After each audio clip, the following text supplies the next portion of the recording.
Assalamualaikum warahmatullahi wabarakatuh.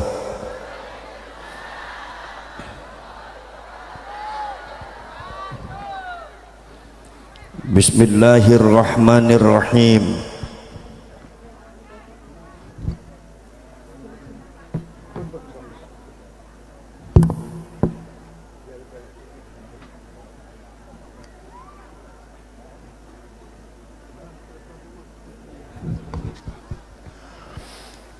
Bismillahirrahmanirrahim.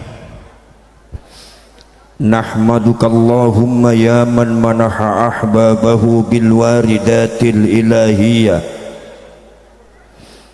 wa syaraha sudurahum bil fuyudatir rabbaniyah wa mala'a qulubahum bil ulumil ladunniyah wa amaddahum min khazaini fadlihi bil imdadatil kathiratil mustafawiyah faja'ala minhum a'immatal istikhrajil ma'anil khafiyah wal ittila'i ala sirril khususiyah wal kalimatil mardiyah. Wassalatu wassalamu ala sayyidina Muhammadin ibn Abdillahi khairil bariyah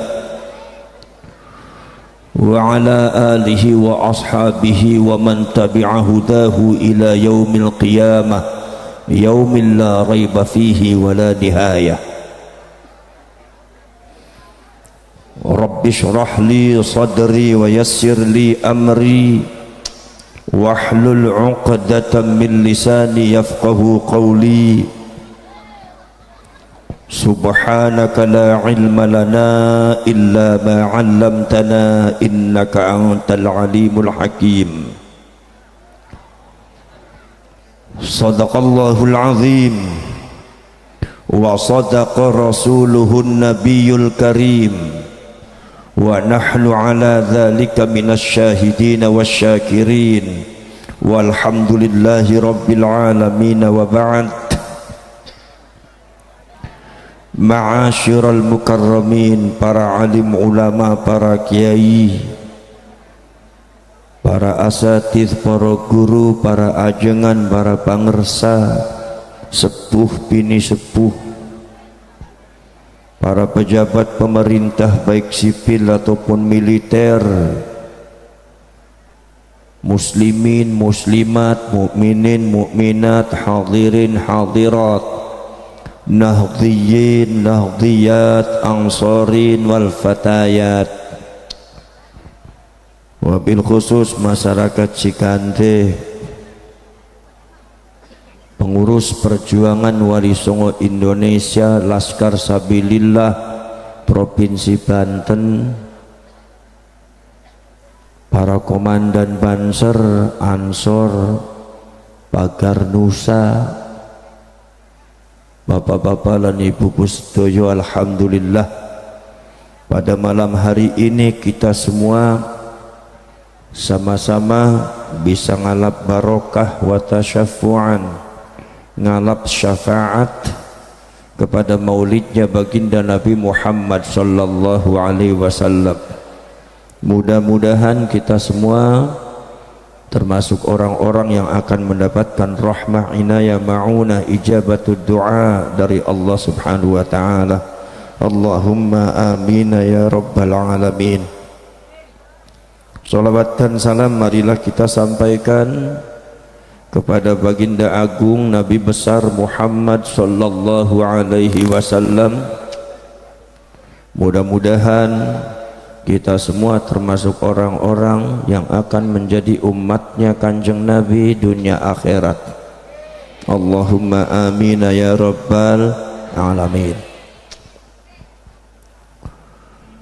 Maulid Nabi Muhammad sallallahu alaihi wasallam, ayam maulid, ayam maulud, ayam muludan. Kalau kata santri asalnya dari lafad walada, walada yalidu lidatan wa maulidan. Ini bentuk masdar mim. fahuwa walidun wa dzaka mauludun. Jadi maulud ini bentuk isim maf'ul, artinya orang yang dilahirkan, anak kecil yang dilahirkan. Maulid masdar mim artinya kelahiran. Lid la talid maulidun, maulidun miladun. Maulid isim zaman, isim makan, zaman dilahirkan atau tempat dilahirkan. Jadi maulid ini bisa arti masdar, yaitu adalah kelahiran, bisa berarti isim zaman, zaman dilahirkan. Kalau maulud artinya murang kali nu dilahirkan, maksudnya kanjeng Muhammad sallallahu alaihi wasallam. Jadi lafad walada asalna tina lafad maulid, maulud asalna tina lafad walada. Kalau walada itu asalnya dari lafad apa? Walada asalnya dari lafad wiladatun. Karena para ulama nahwu sharaf mengatakan seluruh kalimat Arab berasal dari masdarnya. Maka masdar daripada walada itu wiladatun, maka walada asalnya dari lafad wiladatun, artinya kelahiran. Jadi maulud asalnya dari lafad walada, walada asalnya tina lafad wiladatun. Wiladatun iya asalna tina lafad naon, wiladatun iya asalna tina lafad wildatun. Seperti kata Al-Imam Muhammad bin Faris Az-Zahrawi, seorang ulama besar pakar sastra Arab, mengatakan wiladatun asalna tina lafad wildatun. Wildatun te artosna naon? Wildatun te artosna usus yang menghubungkan antara perutnya ibu dengan perutnya anak untuk menyalurkan makanan. Jadi murang kali pada waktu masih ayah di perut ibu, nah di perut indung, nah eta makannya tidak melalui mulut, tapi disalurkan ku Gusti Allah Ta'ala melalui perutnya ibu, disambungkan sareng usus langsung masuk ke perut anakna. Tak usus yang menghubungkan eta disebutnya usus wildah. Maka dari itu saudara-saudara sekalian, kata Imam Ibnu Faris mengatakan, maka haqiqatul wiladah, hakikat daripada wiladah, kalau kata santrinya haqiqatul lughawiyah, daripada wiladah itu artinya apa? Zamanul wiladah adalah zaman ketika murang kali hidup ayah di perut ibu, nah masih membutuhkan usus wildah untuk menyalurkan makanan. Ini namanya zamanul wiladah, ketika anak ada di kandungan ibunya. Itu namanya zamanul wiladah. Begitu anak itu sudah lahir, maka usus wildahnya putus, diputus ku Gusti Allah atanapi diputus ku dokter. Ini yang disebut dengan inqita'ul wiladah, terputusnya zaman wiladah, di mana zaman wiladah itu zaman ketika anak masih membutuhkan usus wildah untuk menyalurkan makanan. Tetapi ketika anak itu lahir, maka usus wildah tidak dibutuhkan deui, tetapi anak bisa langsung menyusui di ibunya, langsung memakai mulutnya, maka usus wildahnya diputus. Ini namanya inqita'ul wiladah. La inqita'ul wiladah ini itu hakikatnya seperti itu, cuma adatnya masyarakat Banten, masyarakat Cikande teh benten. Justru yang biasa disebut inqita'ul wiladah disebutnya wiladah. Makanya ketika inqita'ul wiladah itu disebutnya haqiqatul lughawiyah, hakikat kebahasaan. Wiladatun itu disebutnya haqiqatul adiyah al-lughawiyah. Ini sudah pengaruh adat budaya. Yang disebut inqita'ul wiladah itu adalah wiladah. Makanya lafadz wiladatun kalau merujuk kepada kamus artinya melahirkan, padahal hakikat daripada wiladah itu bukan melahirkan, tapi satu zaman anu disebut zamanul wiladah, di mana anak masih dikandung di batang ibuna, di batang indukna, masih membutuhkan usus wildah untuk menyalurkan makanan. Ini disebutnya zamanul wiladah. Tapi biasanya wiladah disebut ke masyarakat Banten melahirkan. Tos ngertos nu penting unggut-unggutan beres. Ini melongo keder. Faham tuh bu? Faham nu penting unggut-unggutan, mantuk kayak gitu. Saudara-saudara sekalian, maka saudara-saudara sekalian, maulid itu merujuk kepada wiladah. Makanya ada kata para ulama mengatakan sesungguhnya yang namanya maulid itu kelahiran Rasulullah secara fisik. Maka orang lahir secara fisik disebutnya maulid. Maulid itu kelahiran manusia secara fisik. Sebab apa? Sebab walada melahirkan secara fisik, walidun orang tua fisik, mauludun anak kecil yang dilahirkan juga fisik, wiladatun wildatun usus juga fisik. Jadi semua kata yang berkaitan dengan istiqaqul lafaz, istiqaqul kalimat, yaitu wiladah, wildah, wildatun, mauludun, walidun, semuanya merujuk kepada makna fisik. Maka maulid itu sebetulnya hanya menunjukkan kelahiran Kanjeng Nabi secara fisik. Lah sekarang saudara-saudara kalian, tapi nyatanya di dalam praktek, Al-Imam Ja'far bin Hasan bin Abdul Karim Al-Barzanji punya maulid yang disebut adalah Al-Maulidul Barzanji. Itu menerangkan, memaparkan tentang maulidnya Kanjeng Nabi, bukan sekedar menjelaskan maulidnya Kanjeng Nabi secara fisik, tetapi menjelaskan seluruh perjalanannya Kanjeng Nabi, bahkan sebelum Kanjeng Nabi dilahirkan secara fisik parantos diterangkan, tapi disebutnya maulid. Perjuangannya yang tidak bersifat, yang non fisik dijelaskan, akhlaknya yang non fisik dijelaskan, keistimewaannya yang non fisik dijelaskan. Akhirnya secara adat kebahasaan, adatnya masyarakat, maulidun sudah mengalami maknan ittisa'iyan, perluasan makna yang aslinya hanya fisik, akhirnya non fisik masuk sadaya. Akhirnya maulid artinya ma yata'allaqu bi Rasulillah sallallahu alaihi wasallam, yaitu adalah sesuatu yang berkaitan dengan baginda Rasulullah sallallahu alaihi wasallam, baik fisik ataupun non fisik. Ki melongo ngerti ta melongo keder. Kalau Cikande ini caket dengan Serang, jadi bisa bahasa Indramayu, bisa baca Corbon nggih. Ya wis ngerti beli ngerti, sing penting mantuk beres. Saudara-saudara sekalian, yang penting saudara-saudara sekalian, Kanjeng Nabi dari sini, kelahiran Kanjeng Nabi itu menurut para ulama keistimewaannya bukan sekedar di maulid ketika Kanjeng Nabi lahir. Muka Kanjeng Nabi lahir rahmatan lil alamin, rahmat bagi seluruh alam, maka yang diperingati maulidnya. Karena Kanjeng Nabi dikawit zaman kapungkur parantos istimewa, Rasul anu diantos-antos ku makhluk sadayana kangge lahir, maka kelahirannya ditunggu-tunggu, maka yang diperingati ku urang sadayana kelahiranna Kanjeng Nabi. Upami kiai atau wafatna disebut haul, sebab kiai pada waktu sebelum wafat teu aya eta istimewaanna.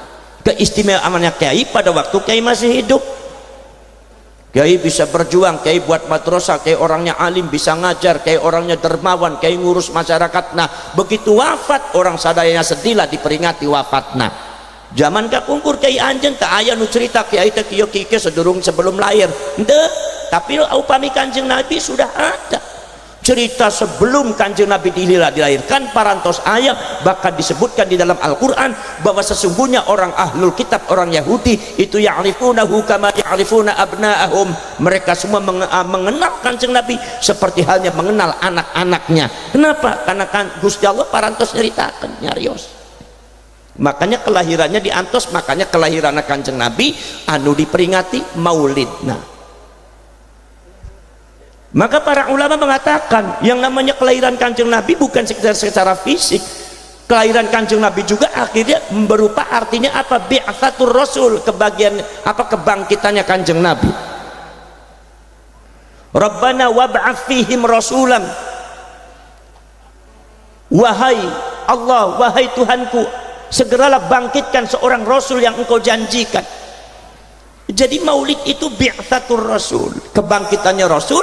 Kalau seumpama kebangkitannya rasul berarti tikawat zaman kapungkur eta parantos ayat silsilah riwayatna. Maka dari itu maulid tidak bisa diartikan hanya sekedar kanjeng Nabi lahir secara fisik tahun 571 Masehi. Saudara-saudara sekalian, Imam Ahmad An-Naqsyabandi, seorang ulama besar mazhab Thariqah Naqsyabandiyah, di dalam kitabnya Jami'ul Usul fil Awliya, ini biasanya di Banten ini thariqatnya Naqsyabandiyah dan Qadiriyah Naqsyabandiyah, termasuk juga thariqah Satoriyah. Kalau di Cirebon Satoriyah, saya thariqahnya Satoriyah. Karena apa? Karena dari mbah saya, Mbah Syarif Hidayatullah, harus Satoriyah. Qadiriyah Naqsyabandiyah sarua. Di antara Qadiriyah Naqsyabandiyah, mursyid yang pertama muasisnya saha, yaitu Imam Khatib Sambas dari Sambas Kalimantan. Kita punya murid ayah di Banten namanya Mbah Yai Abdul Karim yang asalnya oke dari Serang. Ini orang Bantennya nggak ada yang kenal sama Mbah Yai Abdul Karim, kenalnya sama Mbah Alwi terus ente. Sama Habib mah kenal terus, tapi sama mbahnya sendiri nggak kenal. Yang namanya Ki Abdul Karim itu guru Thariqah ada di Haromen, di Tanah Haram. Sama itu dengan Mbah Yai Nawawi Banten, itu kehebatannya orang Banten itu melahirkan ulama-ulama besar. Dan detik ini kita sama-sama menyaksikan Banten melahirkan seorang ulama besar yang menggebrak Nusantara, Ki Imaduddin Al-Bantani. Ini kebanggaan bagi orang Banten, dan orang Banten wajib melindunginya, wajib menjaganya, karena beliau adalah di antara ulama Banten yang dimunculkan oleh Allah Subhanahu wa taala menggantikan perjuangan para ulama zaman dahulu.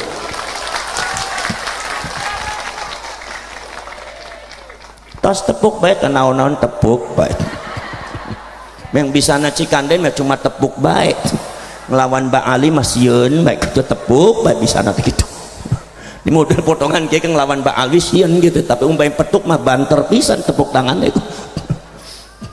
Saudara-saudara sekalian tuh. Jadi saudara-saudara sekalian, di antaranya gurunya saha, yaitu adalah Syekh Abdul Karim. Eta jadi mursyid Thariqah, guru Thariqah tasawuf ada di Haromen, terkenal seperti sama dengan Ki Nawawi Banten. Ki Nawawi Banten itu pernah belajar sama siapa? Sama Syekh Junaid Al-Batawi dari Betawi. Syekh Junaid Al-Batawi itu adalah ulama ahli fikih, ahli tafsir, ahli qiraat. Ayat di Haromen terkenal sama dengan Syekh Yusuf Al-Makassari, Syekh Yasin Al-Padani. Itu banyak ulama-ulama dijadi yang pinter-pinter, yang alim-alim. Itu ulama Nusantara, bukan Mbak Alwi. Ulama Nusantara lebih alim, lebih barokah, lebih karomah daripada habaib. Lora saudara, iya namina pasun Pasundan teh hebat. Jangan berani-berani nginjek Pasundan dengan kezaliman, busuk di tanah Pasundan kena. Saudara-saudara sekalian, subhanallah, di antara muridnya Syekh Junaid Al-Batawi saha, di antara muridnya Syekh Junaid Al-Batawi adalah Imam Syekh Ahmad Khatib bin Abdul Latif Al-Minangkabawi. Di antaranya adalah Imam Muhammad Syekh Muhammad Sulaiman Ar-Rasuli, mursyid Thariqah Qadiriyah Naqsyabandiyah ada di Sumatera Barat. Pada waktu itu di Sumatera Barat juga ada mursyid Thariqah Satoriyah. Siapa? Imam Burhanuddin As-Sumatrani. Syekh Burhanuddin As-Sumatrani itu adalah satu sekawan gurunya sama, yaitu dengan Syekh Abdul Muhyi Pamijahan nu aya di Tasikmalaya. Guru nasaha eta gurunya adalah Syekh Abdul Rauf As-Singkil Aceh. Lo Syekh Abdul Rauf As-Singkil teh saha? Syekh Abdul Rauf As-Singkil eta adalah para sedulur adalah Syekh Abdul Rauf Al-Fansuri, putranya Syekh Ali Al-Fansuri. Syekh Ali Al-Fansuri torekotnya torekot wujudiyah. Syekh Ali Al-Fansuri eta saha? Syekh Ali Al-Fansuri adalah saudaranya Syekh Hamzah Al-Fansuri, sastrawan Nusantara, pemegang mursyid torekot wujudiyah, yaitu adalah mewarisi gurunya yaitu Imam Syamsuddin As-Sumatrani. Di model-model kayak gitu, mual-mual ngertos itu Habib baik orang Banten, padahal ulama-ulama Banten teh luar biasa. Leres entah padahal ulama-ulama Banten itu sahibul karamah wal barokah, betul-betul min jumlatil aulia, betul-betul wali kutub, bukan framingan.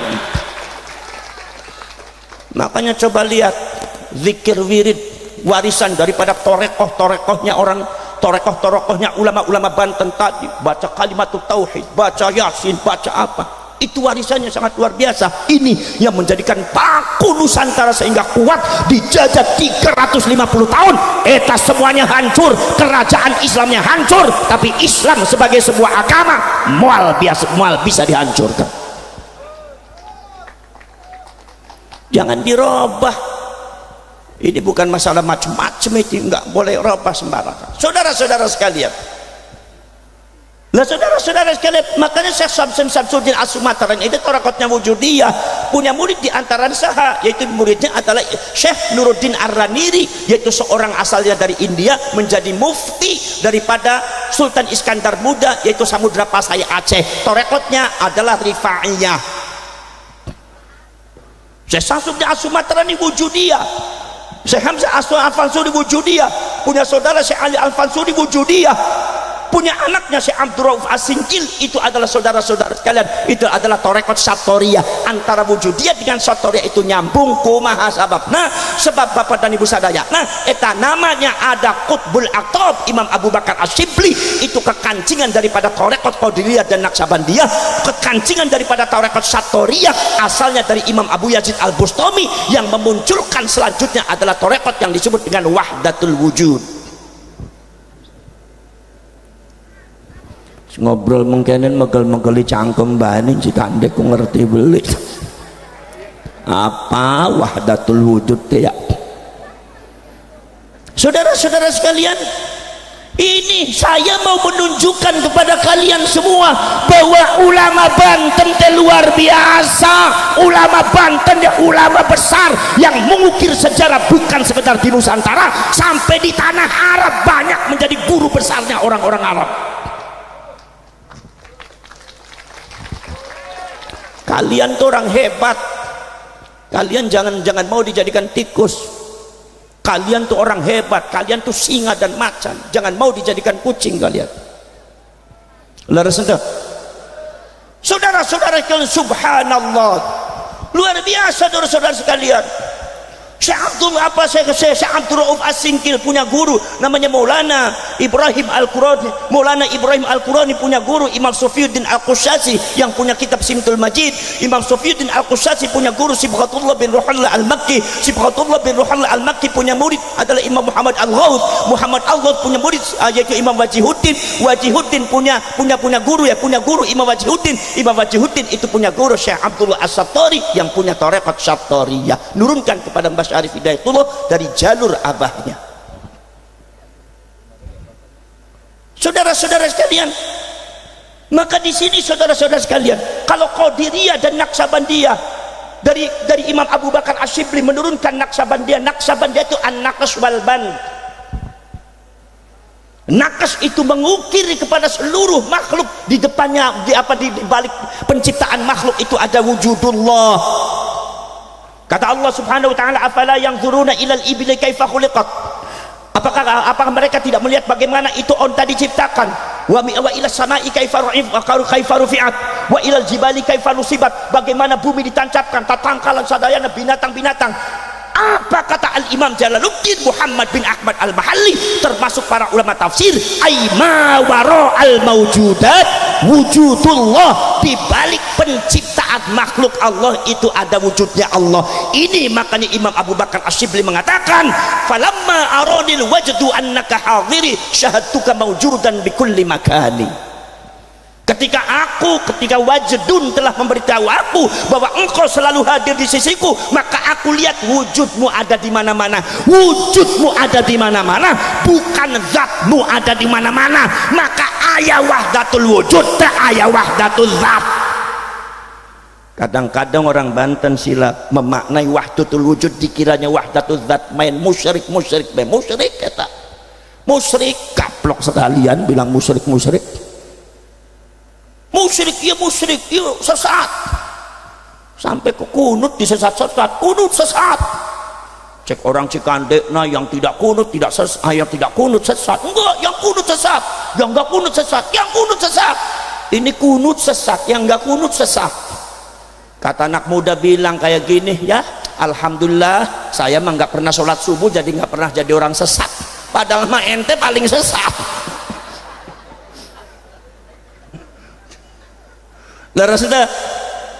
Saudara-saudara sekalian, iya saudara-saudara sekalian, anak koswalban. Makanya ada wahdat wujud. Al-Imam Muhammad At-Tijani di dalam kitabnya Ahlul Haq Al-Arifuna Billah mengatakan, saudara-saudara kalian, mal farqu baina wahdatil wujud wa wahdatil zat. Apa bedanya wahdatul wujud dengan wahdatul zat? Bedanya wahdatul wujud harus dimiliki oleh orang-orang yang beriman. Tanpa wahdatul wujud eta orang beriman tidak sempurna imannya. Sementara wahdatul zat mustahil. Kalau ada orang faham wahdatul zat, musyrik. Jadi yang disebut oleh kalian musyrik itu wahdatul zat, wahdatul wujud enggak.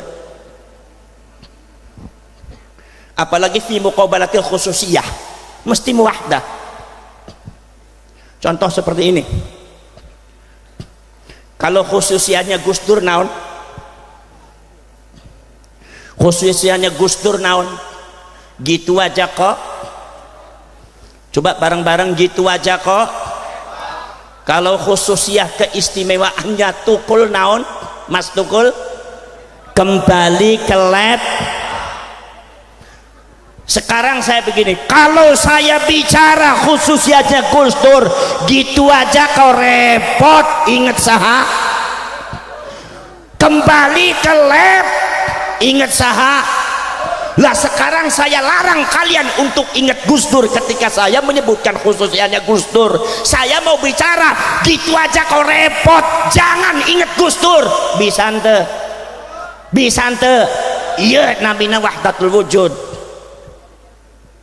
Kalau saya bilang seumpama kembali ke lab, jangan ingat Tukul, bisa ente? Makanya orang Qadiriyah Naqsabandiyah upami parantos memahami wahdatul wujud moal poho kagusnya Allah teh moal poho, mustahil poho teh. Sebab apa? Begitu ada khususiyahnya Allah, ada langit, ada bumi, ada gunung yang disebutkan ku Gusti Allah, eta poho upami teu jalma stres berarti jalma lagi tidur. Leres ente?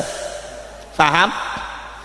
Oh, jangan dalam-dalam kayak stres ada ayatnya. Saudara-saudara sekalian, tak itu saudara-saudara sekalian. Maka saudara-saudara sekalian, inilah Kanjeng Imam Ahmad An-Naqsabandi mengatakan bahwa baginda Rasulullah SAW itu adalah sangat istimewa. Kunaon sababna? Sebab Kanjeng Nabi termasuk orang yang diberikan khususiyatun nubuwah. Khususiyatun nubuwah menyebabkan orang jadi nabi. Dari khususiyatun nubuwah turun jauharatun nubuwah, mutiara kenabian. Dari jauharatun nubuwah turun at-ta'alimul ilahiyah, pelajaran-pelajaran langsung dari Allah. Kumargi nabi rasul tidak pernah belajar, pinter sendiri. Nusratu minallah, diturunkan pertolongan dari Allah. Bagaimanapun kondisinya nabi dan rasul pasti mendapatkan pertolongan dari Allah, pasti mendapatkan bantuan dari Allah. Kumargi nabi dan rasul kedah menang, nggak boleh kalah yang namanya nabi dan rasul. Makanya Nabi Adam menghadapi iblis, padahal iblis teh masya Allah makhluk anu pang pinter-pinternya, pang alim-alimna, titelna teh seueur bapak jenderal profesor doktor iblis. Makanya iblis teh ngarameh ke Nabi Adam. Apa Adam senior apa junior? Adam teh tegaduh ilmu. Adam eta jalma bodoh, teu pernah mondok, tarah mondok. saudara sekalian. Tapi ketika Allah subhanahu wa ta'ala melihat kesombongan iblis, maka Allah mengatakan wa 'allama adamal asma'a kullaha. Allah memberikan pelajaran kepada Nabi Adam, memberikan ilmu kepada Nabi Adam kullaha, semuanya. Kata Al-Imam Jalaluddin Muhammad bin Ahmad Al-Mahalli, ay lahzatan yasiratan, itu belajarnya sebentar tapi ilmunya dapatnya kullaha, semuanya. Sementara iblis belajar ratusan tahun tidak dapat ilmu semuanya. Tsuma'araduhum 'alal malaikat. Nabi Adam dengan iblis dipatukkan oleh Allah Subhanahu wa taala, diadakan debat ilmiah. Ternyata iblisnya keok. Iblisnya padahal iblis itu 200 tahun lebih mondok, ratusan tahun mondok di Gusti Allah, dikalahkan oleh Nabi Adam yang mondok hanya sebentar. Ini saudara-saudara sekalian, apa sebabnya? Kata Imam Ahmad An-Naqsyabandi, kumargi, nah apa iblis tidak nyepeng khususiyatun nubuwah, sementara Nabi Adam memegang khususiyatun nubuwah. Itu kehebatannya khususiyatun nubuwah. Tapi orang sadaya ngertos, yang diberikan khususiyatun nubuwah itu adalah bukan sekedar kanjeng Nabi. Orang kalau disebut Nabi berarti mendapatkan khususiyatun nubuwah. Nabi Adam dapat khususiyatun nubuwah, Nabi Nuh, Nabi Sulaiman, Nabi Dawud, Nabi Zulkifli, Nabi Hud, Nabi Yahya, Nabi Isa, Nabi Musa, Nabi Harun, semua mendapatkan khususiyatun nubuwah. Kalau seumpama saudara-saudara sekalian, kanjeng Nabi disebut sebagai Rasul yang mendapatkan perintah wazifatur risalah, perintah untuk menyampaikan nubuwah kepada masyarakat yang lain, kepada manusia, maka yang mendapatkan perintah wazifatur risalah bukan cuma kanjeng Nabi. Nabi Dawud, Nabi Nuh, Nabi Sulaiman, Nabi Musa, Nabi Harun, Nabi Hud, itu juga semua mendapatkan perintah risalah yang disebut sebagai Rasul. Jadi artinya upami masyarakat Cikande memahami kanjeng Nabi hanya sebatas sebagai seorang Nabi yang memiliki khususiyatun nubuwah, hanya dipahami sebagai kanjeng Nabi, sebagai seorang Rasul yang memiliki wazifatul risalah dari Allah, perintah risalah dari Allah, berarti masyarakat Cikande masih belum mengetahui keistimewaannya kanjeng Nabi yang sebenarnya, karena itu adalah keistimewaan yang dimiliki oleh seluruh Nabi dan Rasul selain kanjeng Nabi. Kemudian keistimewaan kanjeng Nabi apa? Kalau seumpama Allah menyebut kanjeng Nabi dengan afdalul makhluqat alal itlaq, yaitu sayyidul anbiya wal mursalin, pimpinan para nabi, para rasul, nabi makhluk yang paling utama secara mutlak di depan Allah Subhanahu wa taala. Ini keistimewaan kanjeng Nabi. Naon tah? Kata Imam Ahmad An-Naqsyabandi nyarios bahwasanya ada satu keistimewaan yang dimiliki oleh kanjeng Nabi dari Allah Subhanahu wa taala yang tidak dimiliki oleh nabi dan rasul yang lainnya. Naon? Nyaeta keistimewaan anu disebut khususiyatul Muhammadiyah, keistimewaan sebagai makhluk yang terpuji, makhluk yang terbaik. Ini yang tidak dimiliki oleh para nabi dan para rasul yang lain. Makanya kalau kita baca kitab Barzanji, walamma aradallahu ibraza haqiqatihil muhammadiyah wa izharuhu jisma wa ruhan bisuratihi wa ma'na. Imam Ja'far Al-Barzanji ini adalah pakar sastra, mengarang maulid Nabi sangat indah, luar biasa, isinya sangat dalam sekali. Disebut adalah haqiqatihil muhammadiyah. Memang khususiyatul muhammadiyah adalah khususiyah yang tidak dimiliki oleh nabi yang lain kecuali oleh kanjeng Nabi Muhammad sallallahu alaihi wasallam. Saudara-saudara sekalian, nusratum minallah, pertolongan dari Allah sejak zaman kapungkur. Pada waktu Nabi bari Rasul belum diciptakan di bumi, masih berupa nyawa, eta pernah dikumpulkan ku Gusti Allah Ta'ala.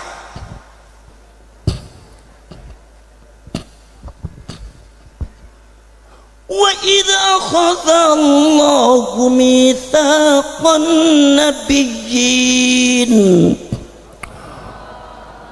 ketika para nabi dan para rasul dikumpulkan dalam satu tempat dan waktu, jelas tempat dan waktunya bukan di dunia. Sebab di dunia para nabi dan para rasul tidak pernah berkumpul dalam satu tempat dan waktu. Jadi lamun Gusti Allah ngomong ning Al-Quran, Gusti Allah ngumpulaken para nabi dan para rasul dalam satu tempat dan waktu untuk dibuat sumpah perjanjian. Ini jelas tempat bari waktu duduning dunya orang ning dunya. Lamun tempat waktu duduning dunya orang ning dunya, tempat ning di waktu kapan? Al-Imam Sahibut Ta'wil Abu Ja'far Muhammad bin Jarir At-Tabari mengatakan bahwasanya tempat waktu disebut zamanul arwah, zaman ketika para nabi para rasul masih berupa roh atau nyawa jauh sebelum Kanjeng Nabi dilahirkan secara fisik. Ini yang disebut dengan maulid.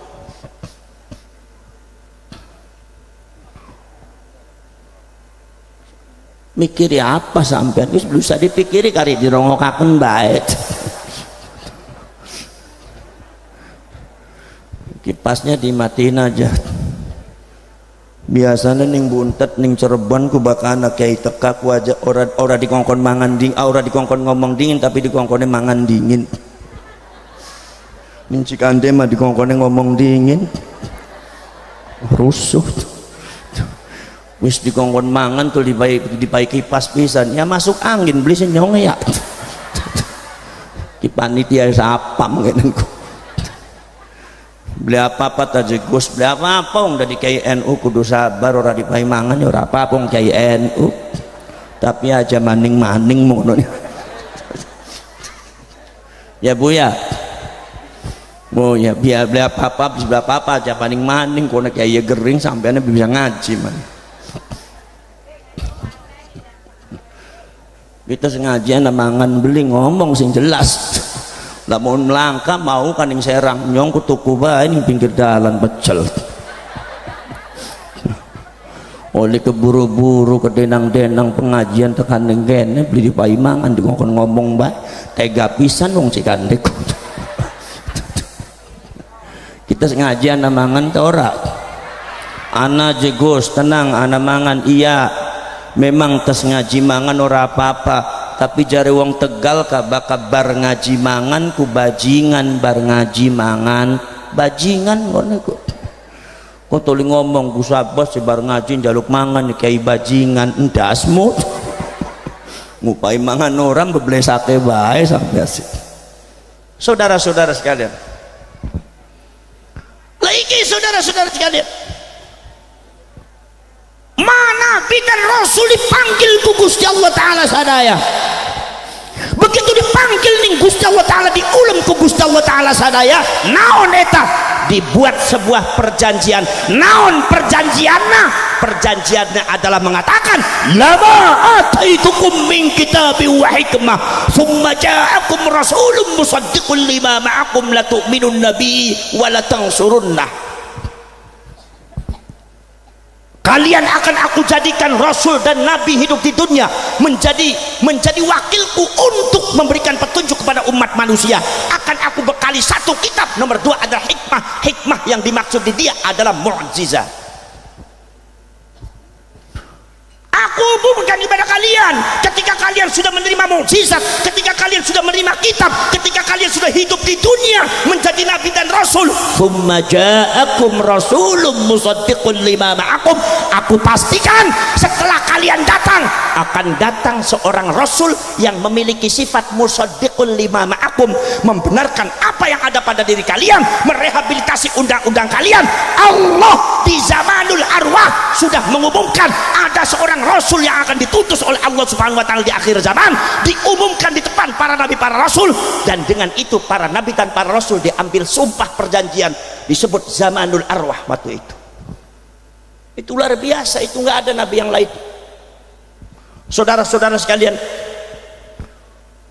apa perjanjiannya saudara-saudara sekalian? Sehubungan akan datang rasul itu, saha rasul itu anu disebutkan ku Gusti Allah Ta'ala dalam Al-Quran yang diumumkan di zamanul arwah bakal dongkap Kanjeng Nabi sumbeng, yaitu seorang rasul di akhir zaman. Iya saha rasul nate saha al-imam syahir wa syekhul kabir wal bahru zakhir khatimu awliya'il warithina fil awwali wal akhir muhyil haqqi wad din 'ala at-taqrir Abu Bakar Muhammad bin Ali bin Muhammad bin Abdullah At-Ta'i Al-Hatimi Muhyiddin Ibnu Arabi mengatakan Rasulun musaddiqul lima ma'akum, Rasul yang dijanjikan oleh Allah, diumumkan oleh Allah pada waktu zamanul arwah, zaman ketika para nabi para rasul masih berupa nyawa atau roh, adalah Nabiyuna Muhammadun sallallahu alaihi wasallam. Kanjeng Nabi Muhammad sallallahu alaihi wasallam belum lahir di dunia, belum fisiknya dilahirkan, Kanjeng Nabi parantos diumumkan ku Gusti Allah Ta'ala di payunan para nabi para rasul sadayana. Eta kadang ngertos anda sebagai umatna. Ini kadang-kadang cerita model begini jarang diungkapkan. Saudara-saudara sekalian, apakah cukup untuk cucu apa diumumkan? Itu wa id akhadallahu mitsaqan nabiyyin, diadakan perjanjian, sumpah naon sumpahna ayat 2. Sehubungan Kanjeng Nabi Muhammad badai dongkap anjeun sedayana wahai para nabi para rasul kedas sumpah naon hiji sumpahna la tu'minun nabi. Ada yang mengatakan, Gus, kenapa ada nun taukid taqilah kok make doma nggak make fathah, kan biasanya mabdi fathah. Itu biasanya santri rewel teh gitunya. Ya la tu'minun nata asalna teh la tu'minunanna doma eta kumargi jama'. Tapi umpami la tu'minanna eta mufrad, wala tangsurunna asalnya wala tangsurunanna. Bisa jadi pikiri pada kayak terbaik. Mikir apa sampean ku wala tangsurun la tu'min sebeling itu sebekat kayak terbaik urusannya kiai mesti. Mumet tambotan Bu. Mumet tambotan. Mumet ta ora? Puyeng ta ora? Ana sing ngomong puyeng je Kang, ora apa-apa wong aku ora dipaimangan bae pada bae puyeng. Supaya pada bae puyeng ya.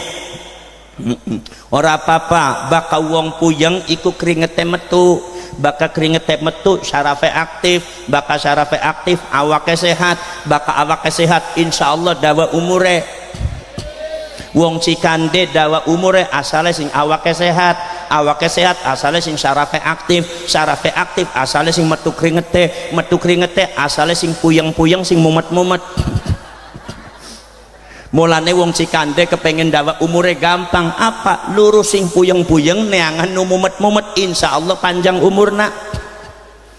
Makanya ning Cikande wong sing uripe mumet bae ora duwe duit, ora duwe apa, beli duwe apa-apa, arep bayar sekolah mumet maning, arep sarapan mangan mumet, dikamplengi ning bojoe mumet bae uripe awet 97 tahun masih seger, masih sehat. Iki arane bi barokatil puyeng wal mumet. Mungkin apa mboten? Oh, coba kalau seumpama orang uripe gampang, bakal wong uripe gampang mesti mati ya gampang. Arab mangan apa baik gampang, awake lembu kena diabetes kencing manis 50 tahun wis lemes dedes dilat maning mati. Arab mangan apa baik gampang, akhirnya wedus dipangan, sapi dipangan, kabeh dipangan, akhirnya apa darah tinggi naik stroke. Begitu stroke swidak tahun misalnya ning kuburan. Sebab uripe kegampangan. Pengen mangan gampang, pengen minum gampang, pengen tuku klambi gampang, jam tangan gampang sadaya, motor gampang, mobil gampang, pengen milair artos gampang, sampai tekaning matine ya gampang. Mulane sampean ku aja gelem uripe gampang, bokatan mati gampang. Mulane bakal Gusti Allah gampang akan urip ning sampean, ngati-hati bukan mati gampang. Gampang ta ora? Gampang ta ora? Ora gampang. Mudah-mudahan dawa umure bergampang puyeng sih. Mungkin apa mboten? Nundutan tacan. Nundutan teu. Tenaun-naun nundutan oge. Tidur aja tenaun-naun. Kemudian nu pipina tos kalijut atuh tidur wae lah tenaun-naun. Wong saya juga dari KNU sudah biasa nggak dikasih makan enggak, ditinggal tidur sering ya teh. Tenaun-naun tidur bae nu karijut tidur bae lah parantos sepamah kadang-kadang capeknya tidur bae tenaun-naun. Nanti kalau seumpama pengajian sudah rampung selesai eta socakna masih merem bae, nggak usah dibangunkan, digotong bae ka kuburan sekalian. Mumpung merem bae gitu. Ini ayat solawat nih, salawatnya orang-orang Cirebon. Paling enak iku tekoning pengajian merem melek turu tetep oli balik gawa ilmu ake oli ajaran apa maning jagong bari mangan bungkusan. Yang nggak ngomong dikasih bungkusan, saya ngomong dikasih tisu, kumaha ya panitia. Oke, kita ngerti ki maksudnya kanggo ngelap ECC kita, kurang ajar panitia.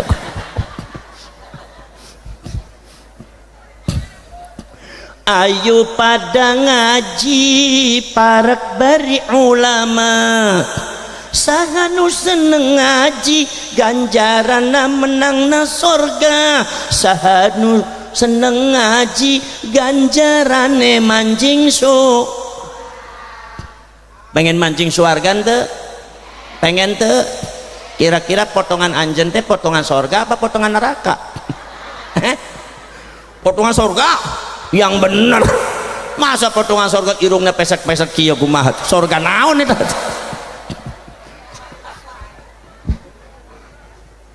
Naon-naon eta teh masalah irung mah gampang Gusti Allah mah. Leres teh. Ayo pada dedonga besok mancing suarga. Yen ana pengajian ayo pada teka aja pada lunga sampai rampung donga. Kalau doa belum rampung jangan bubar bu. Biasanya ibu-ibu nih sohibul bubar. Nih siapa yang bubar saya doakan mudah-mudahan pamagetna kawin deui, mudah-mudahan kitu wae lah.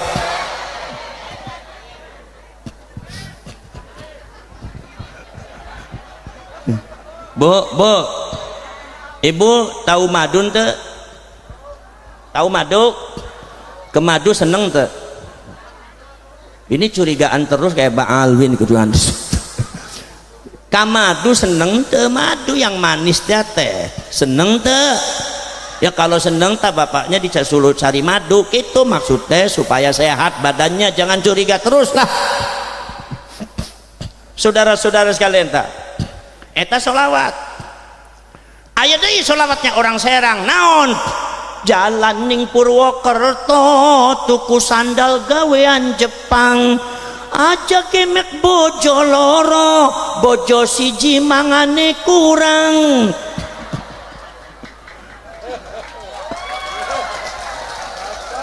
Ngeplok ya pakai dewek dah bapak aja gemek bojo loro bojo siji mangane iku ibu-ibu semangat temen nih ya kayak kawin bari sampean ku tekanan batin ki wong mlakune wis doyong wis pantes di apal pisan rada ngece sampean ku kupak mripate wis kabur wis pantes di apal awake pada garing pengen kawin apal bisa cangkem ora bisa mingkem wis kudu di suwe-suwe rada ngece sampean ku pak ngomongnya sampean ku rewel pisan jika terus pantas dipendem baik. Kata bapaknya apa? Kata bapaknya jadi bini jangan bawel kerjaannya cuma ngok kagak ada duit rewel asal banyak duit nem asal getok pakai ketepil lakinya disuruh ngepel besok masuk ke neraka wel tampang kaya wewe syukur ngakunya lira masuk syukur. Ibu-ibu beli diomongin ngaku dewek syukuran nyonge yang make kerudungnya plengsat jelas ki wewe gombel temenan gitu tak bojona saha tah nggak bisa pakai kudung ya Allah jika anda keterlaluan ayo sudah ditarik lagi melengsot maning ayo model kia dikawin ku anjen ya Allah dibuang baik ke pantai Carita tumbalan Nyi Roro Kidul teh sedeng gitu teh. Bu upami ngangge kuding eta lancip-lancipna ditaro di tengah. Wong saya aja yang laki-laki ngerti, ya ibu yang perempuan plengsot-plengsot. Tuh asal saya bilang kudung, ibu-ibunya pegang kudung semua. Nah malah tambah melengsot nanti. Leres ente. Iya, saudara-saudara sekalian, Kanjeng Nabi Muhammad diumumkan oleh Allah di kami jaban kapungkur eta para nabi para rasul disumpah sehubungan bakal dongkapna Kanjeng Nabi. Naon sumpahna? Satu, la tu'minun nabi, kalian semua harus beriman kepada Muhammad, kalian semua harus beriman kepada Rasul itu. La tu'minun nabi, temiyakini sira kabeh kudu iman kabeh mareng Muhammad. Disuruh beriman kepada Kanjeng Nabi Muhammad. Kata Al-Imam Abu Abdullah Muhammad bin Idris Asy-Syafi'i mengatakan bahwasanya yang dimaksud beriman di sini adalah kanal anbiya wal mursalun yashhaduna ila Muhammadin Rasulillah sallallahu alaihi wasallam.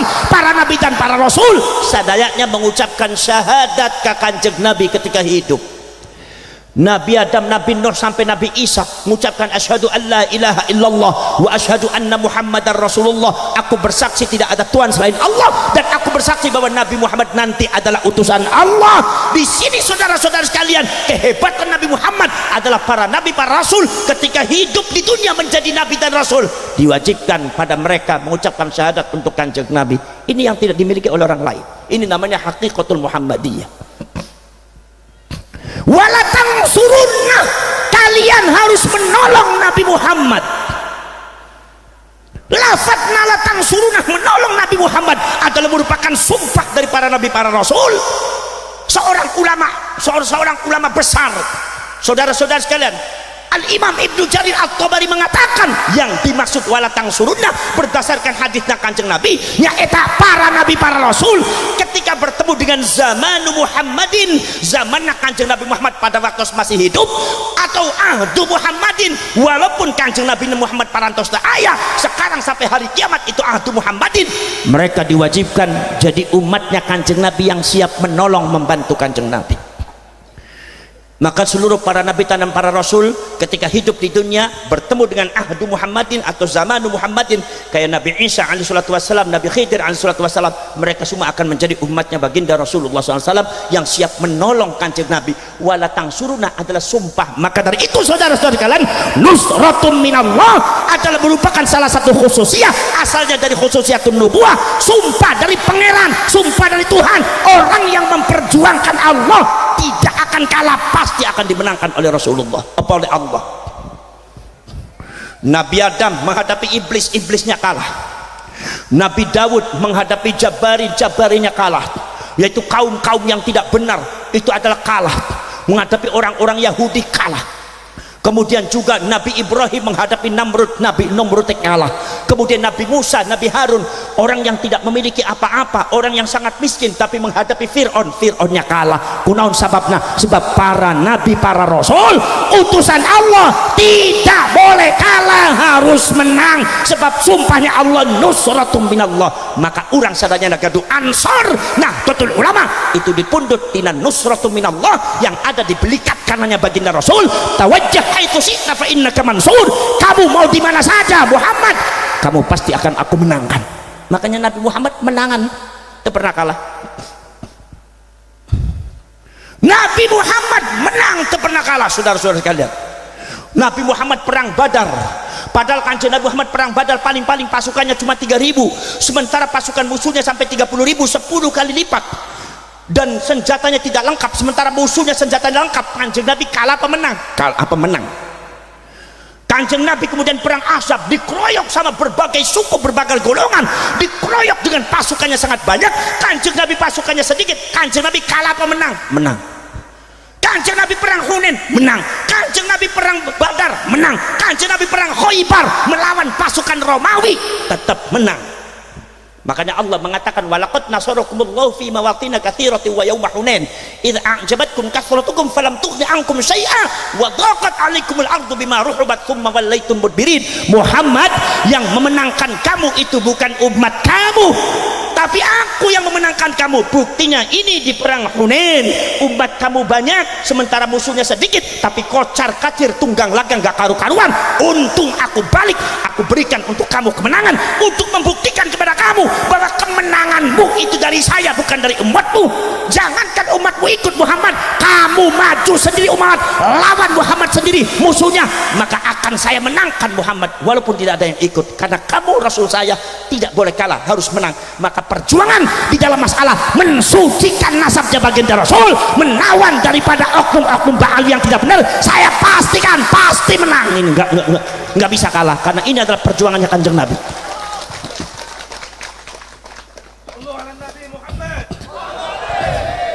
Leras entar, saudara-saudara sekalian, subhanallah.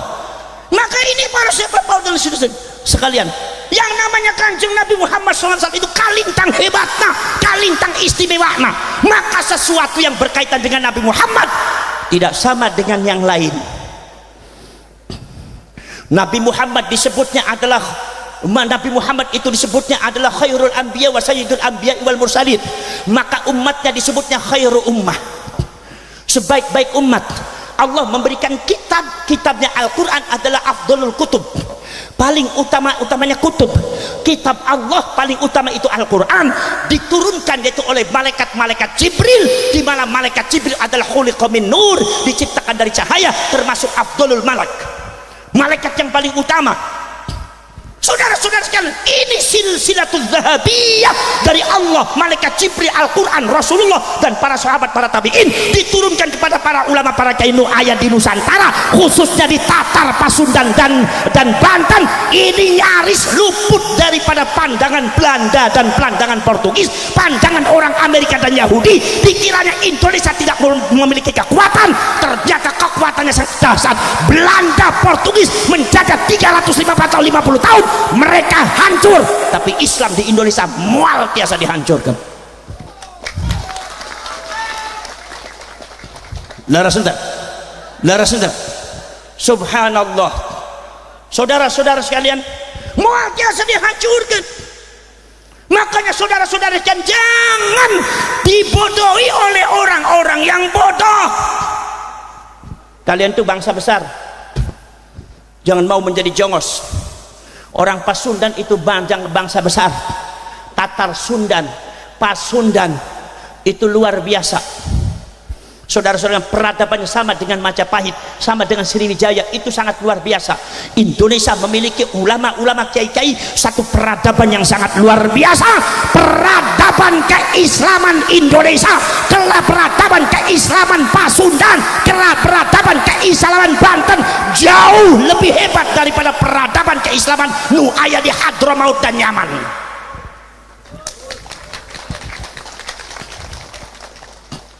Saudara, buka sejarah. Belanda buka sejarah, Spanyol dikuasai Islam 800 tahun. 800 tahun memiliki satu peradaban yang sangat luar biasa, menelurkan jutaan para ulama yang pakar ilmu matematika, pakar ilmu hukum, pakar ilmu ekonomi dan sosial politik, dan pakar ilmu sosiologi dan astronomi dan yang lainnya, termasuk kedokteran, termasuk pakar ilmu fikih, tafsir dan yang lainnya, termasuk Al-Imam Abu Abdillah Muhammad bin Ahmad Al-Qurtubi, yang disebut dengan Imam Qurtubi. Itu lahir pada waktu peradaban akhir daripada peradaban Spanyol Islam. Termasuk juga Al-Imam Muhammad bin Abdillah bin Malik Al-Jayyani, yaitu yang disebut dengan Imam Ibnu Malik yang memiliki Alfiyah Ibni Malik. Itu adalah lahir di peradaban Spanyol Andalusia. Spanyol menguasai Islam 800 tahun, mendulurkan jutaan para ulama, tapi ada satu janggal, naon kejanggalanna, eta peradaban 800 tahun dihancurkan oleh Tartar cuma 2 tahun, hancur sedaya. Nepi ayeuna Islamna tidak bisa bangkit di Spanyol. Naon sababna? Dipelajari ku orang tuana anjeun sama para ulama, para kiai Pasundan yang ada di Tatar Sunda, dipelajari ieu teh bukan sembarangan Indonesia ini. Jangan menganggap Indonesia sembarangan, karena anjen, karena siapa tidak mesti lebih pintar daripada orang Sunda. Naon malotot teh asal ngomong baawit malotot beso satet ngupai mangan beli melotote baik. Faham 800 tahun eta Islam Spanyol menguasai Islam 800 tahun, dihancurkan oleh Tartar 2 tahun, hancur. Sekarang Spanyol tidak kenal Islam, puing-puing Islamnya tidak ada, digantikan dengan kerajaan Mughal India. India menguasai Islam, Islam menguasai India 600 tahun. 600 tahun dikuasai itu India, saudara-saudara sekalian. Memiliki satu perpindahan daripada peradaban yang tadinya di Baghdad dan di Mesir pindah ke India mulai daripada tahun 1200. Saudara-saudara sekalian, peradaban ilmu hadis nepi ayeuna hadis di India sangat luar biasa. Muhadditsna seueur, pakar-pakar ilmu hadis seueur di India teh. Tapi sampean harus tahu, dari mulai Banu Abbasiyah akhir sampai kerajaan Mughal India yang punya Taj Mahal India menguasai Islam, Islam menguasai India 600 tahun. Tapi ayah kejanggalan naon, dihancurkan ku Inggris cukup 1 tahun hancur sadaya. Sekarang India tidak ada Islamnya, Islamnya hanya sedikit, tidak bangkit deh. Naon sebabnya naon nih? Orang tua anak anjen mempelajari. Makanya jangan sembarangan anjir nyalah salah orang tua dasmu. Leres ente. Subhanallah, jangan itu diremehkan saudara-saudara kalian. Dipelajari kunaon sababnya. Ternyata mereka hanya menguasai Islam dalam tataran politik teritorial. Ada kekuasaan politik sehingga kekuasaan politiknya dihancurkan, Islamnya hancur. Sementara Islam belum masuk ke dalam roh daripada masyarakat, yaitu budaya dan adatnya can diislamkan. Maka para ulama sadaya kumpul, ulama Jawa, ulama Sunda, ulama Sumatera, Kalimantan, ulama Nusantara sadaya kumpul sadaya.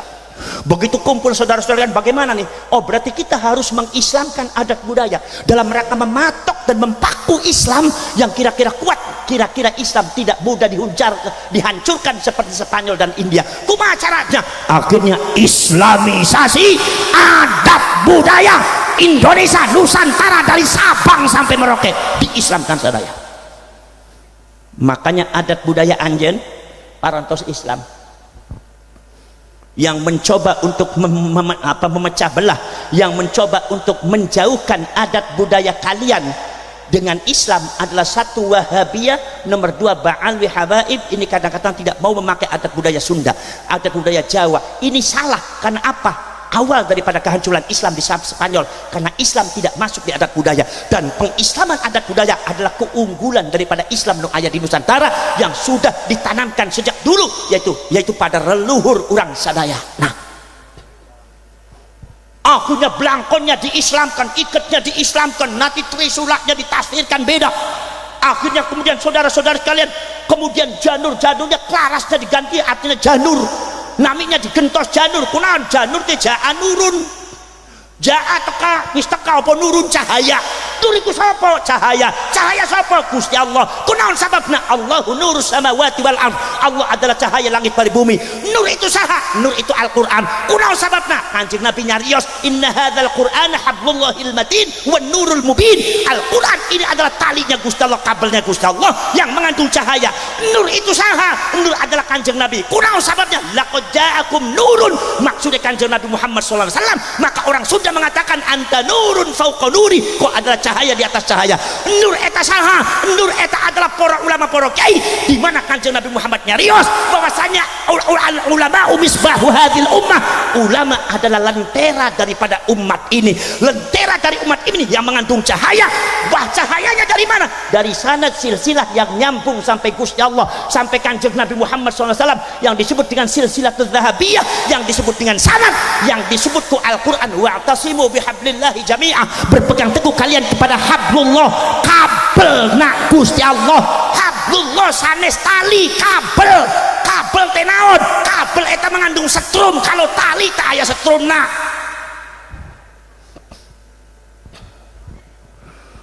Berpegang teguh kepada Allah, tali Allah yang mengandung setrum dikawin tali saka Gusti Allah Ta'ala, nyambung ke malaikat Jibril, nyambung ke Al-Quran, nyambung ke Kanjeng Nabi, ke para ulama, para kiai. Sanad torekot yang ada di Banten sadayana sanadnya mutasil, nyambung ke Gusti Allah, ke Kanjeng Nabi, sanadnya nyambung, ayah sanadnya nepi ke Mbah Dimyati, Mbah Syar'i, nganti tekan dan Mbah Buya Muhtadi, sampai ke kiai-kiai yang ada di Pasundan sadayana.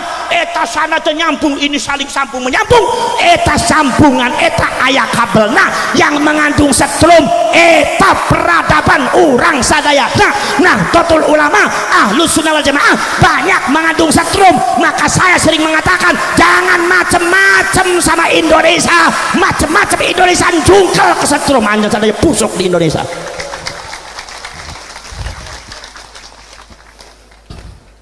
Makanya benar kata Mbah Wahab, siapa datang mengancammu kan binasa di bawah dolimu.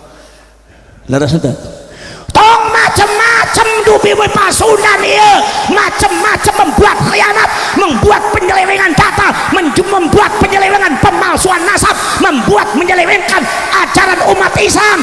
Anda akan busuk di tanah Sunda.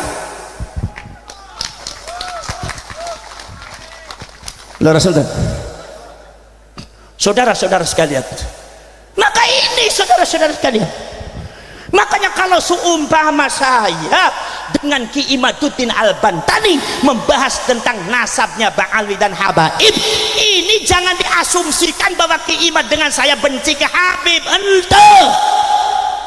Ente paham? Orang-orang seni lah, kenapa? Karena apa? Ini perlu ada yang diluruskan supaya anjen sedaya ngertos siapa Habib yang sebenarnya. Jangan ngelamun. Paham? Paham tuh? Mau ngelamun apa mau bil ilmi? Mau dengan ilmu apa mau ngelamun? Mau ilmu apa ngelamun? Mau melamun apa mau ilmu? Agama Islam itu agama ilmu. Ilmu itu sifatnya Allah, wujud qidam baqa mukhalafatul hawadithi qiyamuhu binafsihi wahdaniyat iradat. Ilmu berarti ilmu itu sifatnya Gusti. Anda mau mengatakan apa? Anda mau menantang ilmu, sesungguhnya Anda menantang Allah. Anda menentang ilmu, sesungguhnya Anda menentang Allah. Mau menang Anda.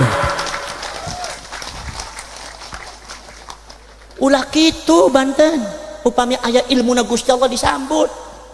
Jangan sampai termasuk innalladzina yukadzibuna bi ayatillahi wa yastakbiruna anha, orang-orang yang mengingkari terhadap ayat Allah. Ilmu Allah tidak berikan, dikasih tahu nih yang namanya Ba'awi sebenarnya seperti ini, tapi kalian yang menolak, sombong, angkang-angkang. Enggak bagus itu, bukan itu ceritanya pada zaman Kapungkur. Ayat itu enggak bagus itu, golongannya kayak golongan orang musyrik, orang Yahudi itu gitu. Bukan karena benci, ingin mendudukan Ba'alwi teh saha. Kunaon sebabna? Sebab masyarakat Banten teh eta sejak apa sudah puluhan tahun, bahkan sudah ratusan tahun memahami kalau Habaib eta cucuna Kanjeng Nabi. Sementara di dalam hati oke bertanya, apa bener? Apa bener ini cucunya Rasulullah? Masa cucunya Rasulullah kawin dengan perempuan kok kawinnya cuma 2 hari ditinggal pergi? Ada yang kayak gitu ya, banyak, bukan 1-2 orang, korbannya banyak sekali. Orang-orang kita perempuan-perempuannya dilecehkan.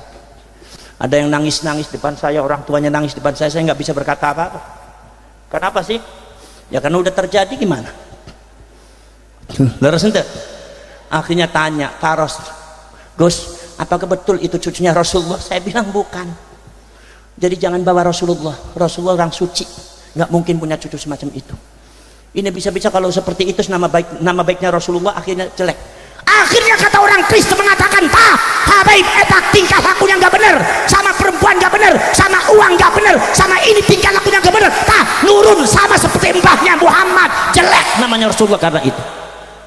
Rasulullah. Masya Allah, makanya kita punya kewajiban orang Banten untuk mensucikan nama baik Rasulullah. Setuju enggak? Setuju enggak? Untuk mensucikan nasabnya Rasulullah. Setuju enggak? bahwasanya dengan 3 konteks keilmuan habaib eta tidak bisa disebut cucunya Rasulullah. Satu, ada keilmuan nasab yang sudah dibangun oleh para ulama termasuk Ki Imaduddin Al-Bantani, seorang ulama tahun abad ini yang paling dikenal, yang berasal dari Banten. Anda siap melindungi apa enggak? Kalau kalian orang Banten tidak mampu melindungi, biarkan orang Cirebon yang melindungi. Subhanallah, Ki Imaduddin keberagamannya sangat luar biasa. Pada waktu saya bertanya, Kiai Imad akhirnya diminta untuk datang ke Buntet. Kiai, sampean bilang begini, mana buktinya? Beliau menyodorkan beberapa kitab. Saya minta kitabnya sama Gus Jazuli. Gus, mana kitabnya? Ternyata ada 19 judul kitab. Seterusnya kemudian ada lagi 8 judul kitab. Akhirnya 23 judul kitab. Ternyata saya menyimpulkan benar Ki Imaduddin, dan ini ilmu dari Allah dan harus dilindungi beliau. Makanya saya membentuk perjuangan Wali Songo Indonesia, Laskar Sabilillah, dalam rangka melindungi seorang mujadid dari Banten. Jangan sampai Cirebon sudah melindungi Anda jadi orang Banten malah mengusirnya. Imam Al-Qushairi pernah diusir, masyarakatnya akhirnya menyesal karena ternyata Imam Qushairi seorang ulama besar, di kampungnya difitnah, dicaci maki, tapi dibesarkan oleh Allah di daerah lain. Jangan sampai terjadi seperti itu, saudara. Bisa orang usah dipikiri kali di rongaan baik. Mikiri apa? Mikiri Islam Gus kaya temen. Mikiri Islam patungan mulu dan meora gelem sampean. Model mengkenen pengenin jaluk berkat baik iki. Pon patungan beli gelem gitu. Ya karuan wong medit-medit panitia bewedip lu ngupahi mangan berapa. Iki meja disingkirakan baik keterlangka apa-apa disingkirakan baik. Meja net tisu bae mengonon gua apa. Saudara-saudara, leres enggak? Leres enggak? Kalian orang Banten siap melindungi Kiai Imad? Siap melindungi Kiai Imad? Siap mengawal ulama Banten?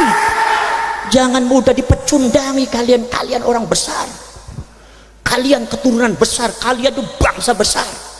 Mereka itu bangsa kecil, saudara-saudara kalian. Jangan percaya kalau mereka dianggap orang besar. Ayah sejarah, nah yang ayah sejarah di Pasundan, Jawa, Indonesia, Nusantara, saudara, itu besar-besar itu.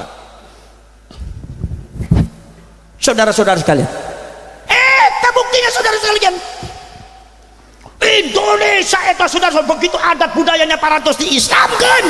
Itu subhanallah, masya Allah, pakaiannya diislamkan, sadayanya diislamkan. Begitu sudah masuk Islam sadaya, jadi paku di bumi Indonesia. Islam nak kuat. Indonesia dijajah oleh Belanda, Inggris dijajah oleh Belanda, Portugis, Jepang. Terakhir Inggris dan sekutu mau masuk, bukan 2 tahun seperti Spanyol, bukan setahun seperti di India, 350 tahun. Belandanya mundur, Portugis yang hancur, Jepang yang hancur, sekutunya tidak mampu menghadapi. Islam di Indonesia tetap tegak berdiri. Ini kehebatan ulama Nusantara, ini kehebatan pangersa Pasundan dari Banten, iya kehebatannya iya. Habib tak aya naon-naonna. Leres itu. Makanya jangan sampai merasa besar. Anda belum tahu siapa itu ulama Pasundan. Anda belum tahu bagaimana sanadnya. Anda belum tahu bagaimana Qur'annya. Ketika baca Quran, setiap lafaz setiap makhorijul hurufnya disesuaikan dengan cara-caranya para ulama. Ada qiraat Hafs, ada qiraat Waras, ada tariqahnya tariqah Syu'bi, ada tariqahnya tariqah Syatibi, ada tariqahnya tariqah ini. Ulama Sunda, Banten jangan dianggap remeh. Ini ulama jempol. Anda macam-macam busuk di Banten akan busuk. Saudara-saudara sekalian, maka saudara-saudara sekalian, kajian-kajian yang menyebabkan bahwasanya batalnya daripada nasabnya Ba'alwi bukan sekedar Ki Imaduddin. Sebelumnya sudah ada kitab ibtalun nasab li ali Ba'alwi Syarif Audah, membatalkan nasabnya Ba'alwi, termasuk juga Naqabatul Ashraf yang ada di Irak, termasuk yang ada di Jordan. Bahkan Syarif Aunur Rafiq pada waktu abad ke-13 melarang klan Ba'alwi Habaib menyandang Syarif dan Sayyid. Kalau mereka menyandang Syarif dan Sayyid, ditangkap oleh Syarif Aunur Rafiq, dimasukkan penjara, bahkan dicambuk. Kunaon sababna? Sebab nasabnya cangkokan, mungqati'un batilun ghairu sahihin. Sudah mungqati, termetus apa terputus, batal, tidak benar nasab. Masya Allah. Leres itu? Leres? Masya Allah saudara sekalian. Nomor 2, kajian filologi. Profesor Dr. Menachim Ali membaca manuskrip-manuskrip dari kawit zamannya Nabi Adam sampai kawit zamannya Nabi-Nabi Ibrahim, yang bahasa Ibrani, yang bahasa Suryani dipelajari sadaya. Eta manuskrip-manuskripnya secara filologis kesimpulannya naon? Cek para pakar daripada filologi mengatakan Ba'alwi tidak bisa disebut cucunya Rasulullah, mual mungkin, mustahil. Kemudian gimana kalau udah begitu? Marah kasaha anjen nanti, marah kasaha, marah ke Gusabas, ke Kiimat, marah naon? Leres ente? Saudara-saudara sekalian tak. Kemudian saudara-saudara sekalian, nomor selanjutnya teh secara kajian laboratorium, uji laboratorium tes DNA. Tes DNA teh sarua kene sareng tes darah. Anjen dites darahnya naon, masuk di laboratorium, akhirnya keluar anjen darahnya O, darahnya A, darahnya AB. Kalau anjen tidak mau percaya DNA, jangan percaya sama golongan darah Anda.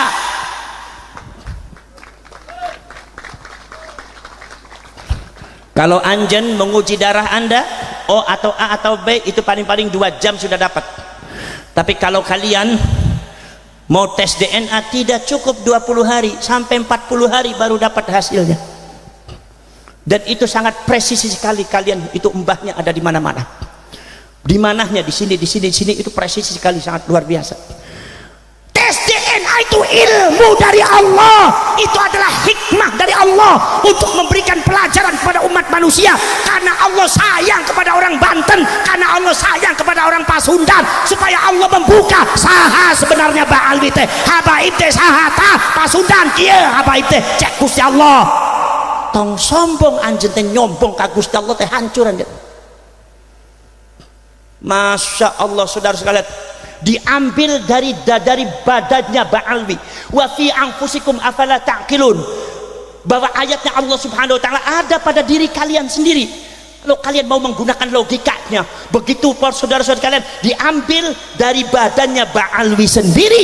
Ada sekitar 200 orang Ba'alwi dari berbagai macam marga. Marga Al-Habsyi, marga Al-Atas, marga As-Saggaf, marga bin Yahya, dan marga bin Sumet, marga Al-Kaf, marga bin Syekh Abu Bakar Al-Muhdar. Semua itu sudah dites DNA. Ternyata semuanya itu adalah genetikanya Yahudi Askenazi. Ini saya harus bicara, sengit beli sengit, seneng ora seneng nyong kudu ngomong. Sampean harus sengit nyong ora apa-apa, sing penting ilmu Gusti Allah diterima. Leres ente? Leres ente? Dudu masalah seneng beli ente seneng sama Habib, genetikanya tetap Yahudi, ente enggak seneng sama Habib, genetikanya tetap Yahudi. Loh kalau begitu berarti Gusabas itu apa benci sama Habib? Siapa yang benci? Itu mengatakan Yahudi. Kalau saya mengatakan Yahudi kepada Habib, genetikanya Yahudi, itu saya bicara ilmu dan data apa adanya, bukan benci. Ini pikirannya jangan butak ente. Kadang-kadang dijak ngomongnya angel pisan, pinter ora. Masya Allah, anjan parantos ayah di Mekah. Ada orang Banten saya pernah ketemu, masih saudara dengan saya di Banten, di Saudi, sudah lama 10 tahun lebih. Oh, kok sampai bahasa Sunda? Iya, saya dari Banten Kang. Oh iya, ibunya dari mana? Kalau ibu dari Cirebon tapi bapaknya itu dari Pandeglang. Oh berarti sampean itu Sunda, genetikanya Sunda. Saya tanya, apa berarti saya benci kepada dia? Apa berarti saya ngecek kepada dia, menghina dia? Tidak. Ada orang Brebes, orang Tegal di Jakarta 20 tahun. Sampai dari mana? Kalau ibu bapak saya asalnya dari Talang, Tegal. Kalau seumpama bapak saya asalnya dari Talang, kalau ibu saya asalnya dari Ketanggungan. Oh, berarti sampai itu campuran Tegal dengan Brebes. Iya, berarti sampai genetikanya Jawa. Oh iya, saya genetikanya Jawa. Beres. Ini masalahnya Mbak Alwi nggak ngaku-ngaku, repot. Malah ngomong, orang yang ngomongnya benci, fitnah, mengadu domba. Entasmu. Ngadu domba apa? Leres ente? Masya Allah, pikirannya yang terbuka. Wahai muhibbin, saudara-saudara sekalian, subhanallah, saya tidak melarang anda itu mencintai Habib, itu hak anda. Tetapi saya bicara kepada anjing supaya anjingnya tahu siapa mereka, bukan untuk benci, supaya jangan salah paham, jangan salah nilai. Leres ente? Masya Allah. Jadi saudara-saudara sekalian, apa sih kekurangannya Yahudi? Apa kesalahan Yahudi? Yang menciptakan genetika itu Allah, saudara. Yang menciptakan genetika Jawa Allah, yang menciptakan genetika Sunda Gusti, yang menciptakan genetika Arab Gusti, yang menciptakan genetika Eropa Gusti, yang menciptakan genetika Yahudi Gusti. Salahnya naon? Sahanu salah, ta'ayanu salah. Naon eta kersakna Gusti Allah. Leres ente? Enggak ada orang yang bisa memaksa Allah. Ya Allah, saya berikan genetika saya, Allah, jangan genetika Banten ya Allah, pengennya Eropa aja biar hidungnya mancung-mancung. Ada yang bisa maksa kayak gitu? Ya, begitu genetika jadi Sunda ya Sunda, jadi Betawi Betawi, jadi Melayu Melayu, jadi Jawa Jawa, dari Arab Arab, Yahudi Yahudi. Eta dari Allah. Itu yang dipahami kepada Ba'alwi, harus dipahami orang Ba'alwi. Genetika itu dari Allah. Dan Islam itu tidak pernah mengenal genetika, tidak pernah menilai genetika. Ada genetikanya Arab, Jawa, Sunda, Betawi, Melayu, Yahudi, tidak jadi masalah. Inna akramakum indallahi atqakum, yang paling takwa eta nu paling mulia. Jadi anda jangan mengunggulkan dirinya sebagai orang Arab, anda sebagai orang India, anda sebagai orang Sunda, anda sebagai orang Jawa, anda sebagai Yahudi, mengunggulkan dirinya. Tidak boleh. Kata Allah, agama Islam yang paling mulia adalah yang paling bertakwa. Itu agama kita, tidak mengenal suku. Harus bicara apa lagi sayanya? Udah habis semua nih kata-kata. Betengnya wis kencot mengkenan, beli ngerti-ngerti pegel pisan. Engkina moten, engkina moten. Eta saudara-saudara sekalian, ini saudara-saudara sekalian. Jadi saudara-saudara sekalian, ulama Yahudi itu di Islam banyak, tidak pernah dipermasalahkan. Al-Imam Ibnu Jurayd, seorang ulama besar, pakar teologi, pakar sejarah Islam, genetikanya Yahudi. Al-Imam Ka'bul Akhbar, Al-Imam Wahab bin Munabbih, itu adalah genetikanya Yahudi. Termasuk Al-Imam, seorang ulama besar yang dibanggakan oleh seluruh ulama tafsir dan para pakar sejarah semacam Imam Ibnu Jarir At-Tabari, semacam Imam Ibnu Katsir, dan para ulama-ulama tafsir yang lain. Al-Imam Abdullah bin Abdissalam, seorang ulama besar, wali Allah, kekasih Allah, genetikanya Yahudi. Salahnya Yahudi kemana? Jadi ente, kalau ente itu Yahudi, jangan merasa terhina. Yang gak bagus itu tidak mengakui genetika, itu gak bagus. Mentang-mentang sudah dihidup di Mekah 20 tahun. Anjen dari mana? Ya kalau bapak saya dari Pandeglang, Gus. Iya. Ibu dari Serang. Berarti sampean sudah? Ya bukan, Gus, saya sudah Saudi, udah Arab, saya Mekah. Kenapa? Ya bukan sudah, saya udah lahirnya di sini, 20 tahun di sini, Gus. Ya enggak, tapi kan bapak ibunya kan Pandeglang dengan Serang, berarti darahnya Sunda. Ya enggak bisa, Gus, saya darahnya darah Arab. Endasmu. Ini orang begini bagus apa enggak? Mengingkari genetika bagus apa tidak? Tidak bagus. Akui saja kalau itu memang ilmiah. Susahnya apa? Toh yang namanya orang akibat mengakui, akibat mengklaim dirinya cucunya Rasulullah, akhirnya akidahnya rusak akidah orang, syariatnya rusak syariat orang, akhlaknya rusak akhlaknya orang, akibat ngaku cucunya Rasulullah. Bayangkan, Masya Allah, akidahnya kumaha tidak rusak. Ada seorang oknum Habib yang mengatakan bahwa mbah saya itu bisa mengatur malaikat mungkar nakir. Bahkan mbah saya itu kalau seandainya Allah mau memasukkan sorga hambanya kepada sorga dalam sorga, maka Allah mesti izin dulu, yaitu kepada Faqih Muqaddam, mbahnya mereka semua. Artinya ada otoritas memasukkan hamba ke dalam sorga. Di atas otoritas Allah ada orang yang lebih berkuasa dari Allah. Itu adalah sesat akidah model kia, jangan diikuti Banten. Orang Banten nih kadang-kadang model gitu diikuti. Mau apa anjing teh? Hidup tuh sebentar, sebenarnya kalau mati bakal tanya oleh Allah Subhanahu wa taala. Leres ente sesat deh. Mbah saya itu adalah bisa mi'raj semalam 70 kali, setiap malam 70 kali.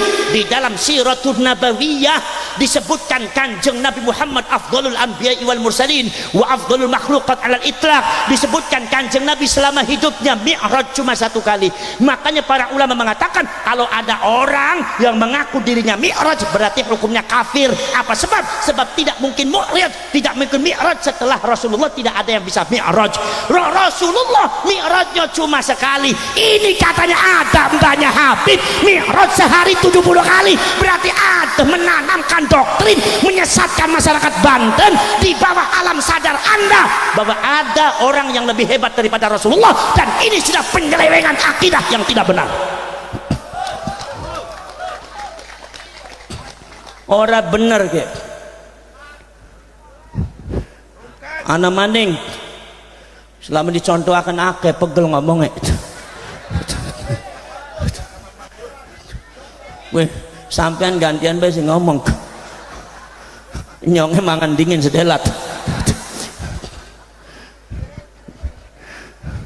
Dipai kembangnya kembang palsu. Aduh wis cikande maki tuai watekna.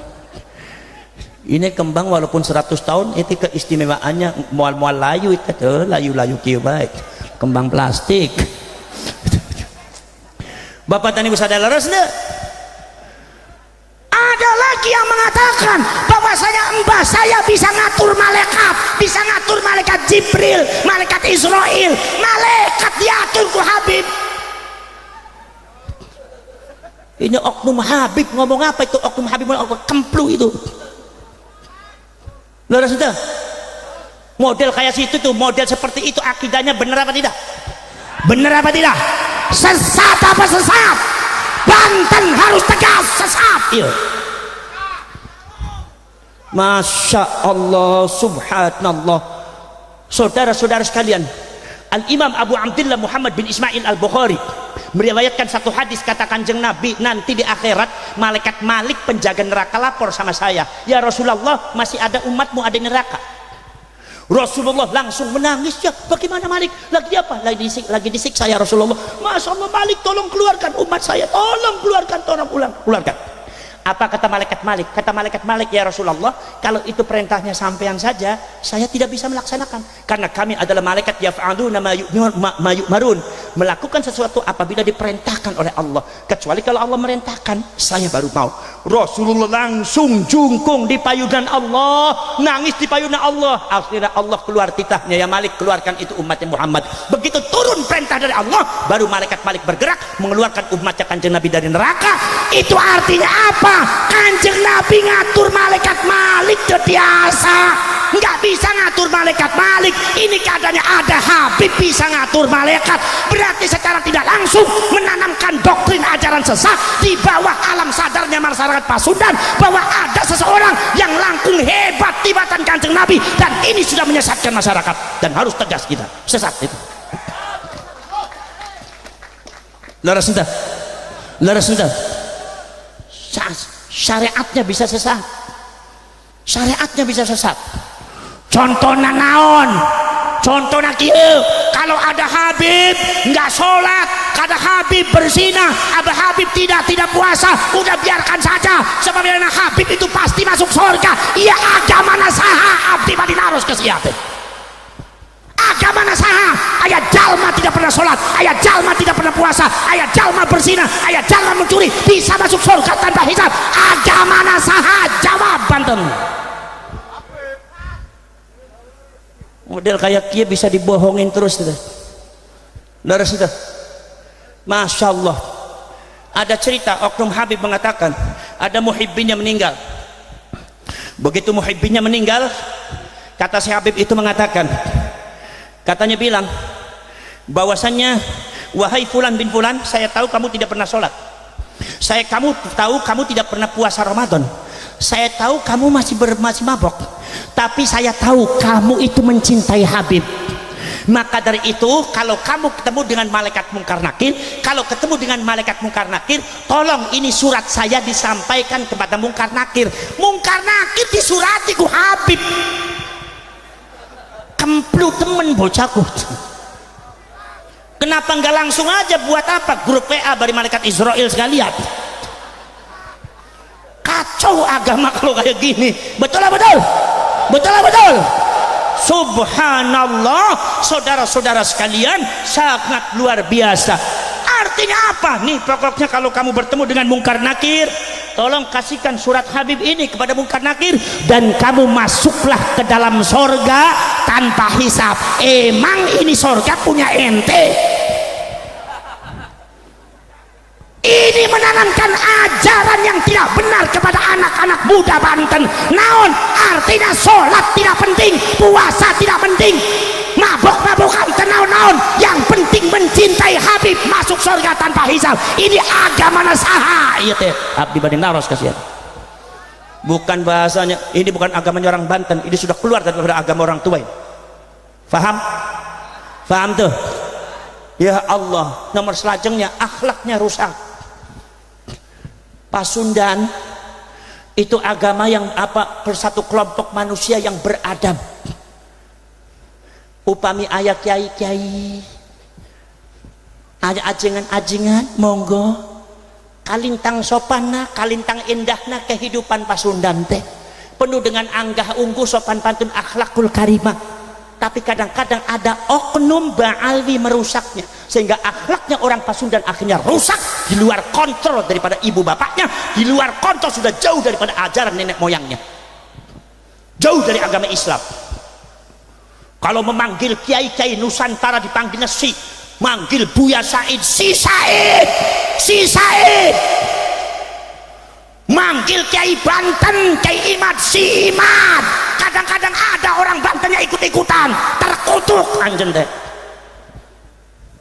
Kiainya sendiri dijelek-jelekin. Subhanallah, astagfir. Sudah sekituna anjen, ternyata siate ternyata lari dari agama Allah, sudah sampai segitunya. Kiainya sendiri dijelek-jelek karena gara-gara katanya membela Habib. Subhanallah. Mau jadi apa Banten? Saudara-saudara sekalian, manggil Gus Yakut, si Yakut, manggil Gus Mustafa bisi si Mustafa, manggil Ki Ma'ruf Amin sesepuh Banten si Ma'ruf. Itu diajarkan kepada para muhibbinnya. Makanya muhibbinnya tidak di Cirebon, tidak di Banten Sarua. Kalau manggil Kiai Nusantara mesti si Ma'ruf, si Yakut, si Mustafa, si Imad, si Abbas. Sementara kalau manggil kladnya mereka disebut dengan agung, Al-Habib, Al-Alim, Al-Allama, Al-Bari', wali kutub sadaya, wali kutub sadaya. Di Ba'alwi itu banyak sekali wali kutub. Kutub naon, kutub utara apa kutub selatan? Begitu dites ternyata naon, Al-Alim, Al-Allama, ternyata baca kitab gak bisa, baca Quran gak bisa, tajwidnya tekaru-karuan, makhorijul hurufnya tekaru-karuan. Mual lulus ujian di ulama Banten, mual lulus. Orang model kayak gini, modalnya udang-udang segede ban traktor, tasbih segede kelapa, sorban numpuk tilu, jubah siga Batman pada hiber baik. Mau nantang-nantang Kiai Banten, cemen model tuh. Apa baca Quran makhorijul hurufnya tekaru-karuan, kok mau kiroatnya kiroat naon, mad-madnya tadi waos, makhorijul huruf tadi tajwidnya teh aya itu naon. Yang seperti ini disebut Al-Alim, Al-Allama, Al-Bari, gundulmu.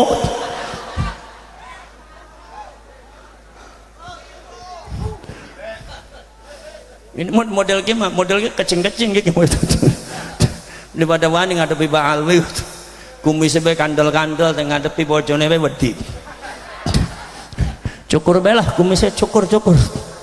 ngadepi bojo bae wedi ngingu kumis. Saudara-saudara, leres dah. Gus Dur sebagai ulama besar ada di Indonesia, cucu Mbak Syarif, tidak apa, cucu Mbak Hasyim Asy'ari, termasuk minas Sayyid minas Syarif, termasuk cucunya Rasulullah, itu dipanggil sama Pak Alwi Siturahman. Siturahman, Gus Dur buta mata buta hati. Ini akhlak yang tidak baik yang merusak peradaban Pasundan sesungguhnya. Akhirnya sadaya anak-anak cucu Anjen yang ikut sama habaib memanggil Kiai semuanya si semua, si Turahman, si Yakut, si Mustafa, si Ma'ruf, si semua. Subhanallah, akhlak parantos hancur, kesundaan parantos lengit, parantos daya anggah unggu dan lengit. Begitu orang tuanya hancur, maka peradaban kalian akan dihancurkan oleh mereka. Dari sudah, Masya Allah. Ki Ma'ruf Amin kemarin Gus Yakut di iblis-iblis, menteri agama kalian di iblis-iblis, pemimpin Ansor Banser di iblis-iblis oleh Ba'alwi Oknum Habib. Orangnya pinter enggak? Kiai bukan, ngaji kitab biasa. Kalau ngomong Yakut iblis, subhanallah. Kalau ada Habib yang berarti menjelek-jelekan Kiai Pangersa Pasundan, tong-tong ragu-ragu gaplok baita mulutna. Macem-macem eta waneh-waneh di sama-sama Kiai Banten. Kiai Banten urusan orang gitu. Leres dah. Subhanallah Pak. Ki Ma'ruf Amin, tahu Ki Ma'ruf Amin? Rumahnya di mana? Di Kresek, di Tanaranya. Ki Ma'ruf Amin itu ulama pakar fikih, ulama NU pakar fikih dari Banser toh, dari Banten. Itu tidak ada yang, masih belum ada yang bisa mengalahkan ilmu fikihnya. Pada waktu itu Ki Ma'ruf Amin diberikan amanat oleh para ulama, para kiai untuk memblokir daripada kaum radikalis. Kaum radikalis, maka Ki Ma'ruf Amin diberikan mandat oleh para ulama, para kiai NU dan pesantren untuk menjadi wakil presiden. Eta begitu mau jadi wakil presiden, ada oknum Habib, videonya masih ayah, tinggalin Pak. Orangnya pinter ente, bisa ngaji enggak? Orangnya enggak bisa ngaji, pinter ente, orang jahil, orang bahlul. Jelek-jelekin Ki Ma'ruf Amin, memanggil nama Ki Ma'ruf Amin, cuma namanya saja Ma'ruf Amin, disandarkan pada binatang yang najis. Hapunten, babi. Ma'ruf Amin, babi apa babi? Muhibbinnya jawab, babi. Babi apa babi? Babi. Babi apa babi? Babi. Ma'ruf Amin, babi apa babi? Babi. Oknum habaib itu mundang Ki Ma'ruf, cuma Ma'ruf saja disandarkan pada babi. Iya, kalau seumpama ngajari orang Banten, rusak akhlak anjete, jadi makhluk terkutuk seperti muhibbinnya. Masya Allah. Sekarang kalau seandainya muhibbinnya bilang babi, rusak entah akhlaknya. Muhibbinnya orang-orang yang tidak tahu, anak-anak muda. Ma'ruf Amin, babi apa babi? Jawabnya babi. Aduh, saya miris, saya teh hatinya menjerit, nangis. Iya teh Pasundan lagi diapakan ku begundal-gundal. Iya teh Allah, akhlak data ayah, masa kiai di babi-babi, kumaha nasibnya di akhirat, bisa-bisa jadi makhluk terkutuk sehingga Ba'alwi. Na'udzubillah min dzalik. Masya Allah. Makanya saudara sekalian, silakan semuanya sebarkan bentuk perjuangan Wali Songo Indonesia Laskar Sabilillah ada di seluruh pelosok Banten, dari barat sampai timur, dari utara sampai selatan. Tidak boleh takut sama siapapun, karena kita berjuang demi bangsa dan negara. Tidak boleh takut sama siapapun, karena kita berjuang demi leluhur kita. Tidak boleh takut kepada siapapun, karena kita berjuang demi kesucian baginda Rasulullah sallallahu alaihi wasallam. Hadza wa ufawwidu amri ila Allah wallahu basirun bil ibad wallahu al muwaffiq ila aqwamit thariq. Wassalamu alaikum warahmatullahi wabarakatuh.